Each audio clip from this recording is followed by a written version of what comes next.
Between the Pisces eclipse and the Libra eclipse, we're finding ourselves not only nesting, but making decisions on why we're making that nest in the first place. The Pisces eclipse kicked off the next lunar node cycle, and those lunar nodes change in January. South node will be in Virgo, the North node will be in Pisces. We also have several crossings of Saturn and Neptune in the North node in Pisces next year, and honestly, Pisces energy transitions, going from one place to the next, and also because it's Saturn pining for power. Well, it's Saturn, more like earning the power, and it's Neptune too, so dreaming about the power that we're asking for. Yes.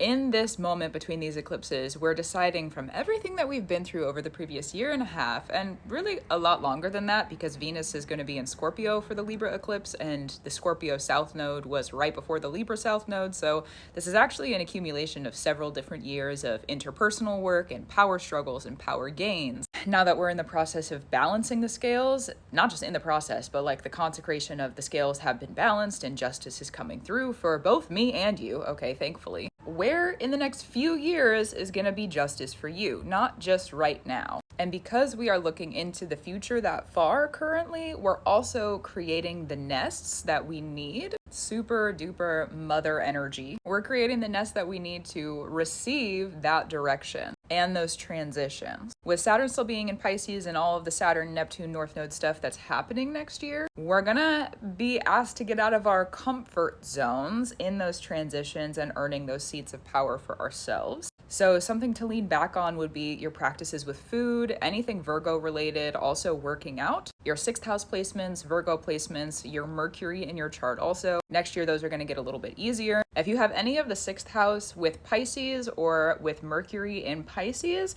probably next year is going to be a little bit easier for you, and you're going to have a little bit of an advantage over other people just because it'll cross the North Node and the South Node in your chart specifically. And then when the Libra eclipse gets here on October 2nd, we are starting the cycle of, yes, we're headed in this direction. So right now we're in a further reinspection, bring it all the way together in a very clever way.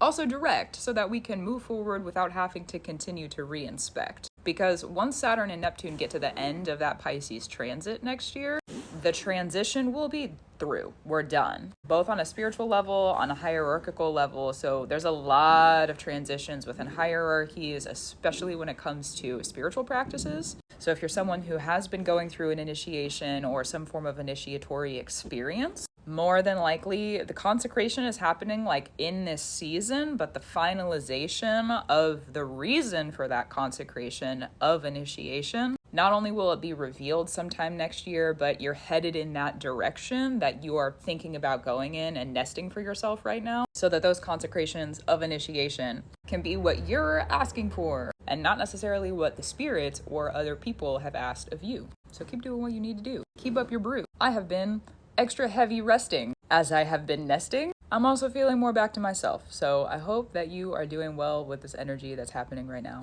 We're going to keep hanging out. I'm going to go back to reading and I'll talk to you soon.